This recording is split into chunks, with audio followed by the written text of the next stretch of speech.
So the other type of problem we're going to do is there's already going to be a graph, and now you need to work backwards to write the equation. And we're going to go in the same order. So when we graph, the first thing we do is look for the y-intercept. Same thing when we're writing an equation. So for the y-intercept, remember, it's got to be on this line. So just follow the y-axis down until you get to the graph. This is the y-intercept, and it's at -3. Now we need to find our slope. I like using rise over run when I have a graph. So I need to find a second point here, draw my triangle,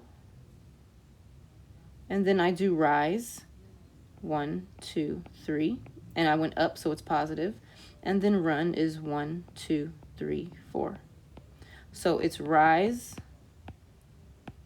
over run, so that's 3/4. So my m is 3/4. Now I have my b value, I have my m value.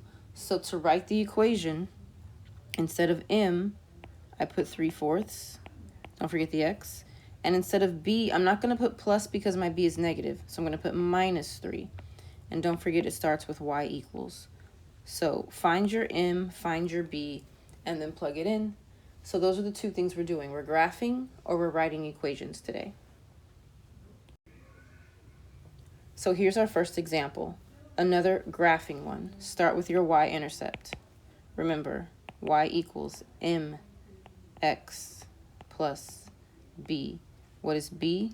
+6. Go to the y-axis. At 6, put a point. What's my slope? M is -3/5. That means I go down 3 and right 5. You have to keep looking back at the slope directions until you memorize it. So we start from the y-intercept. Some people were starting from the origin, and that's not how you do it. You start from that first point that you put on the graph. So that was a mistake we were making.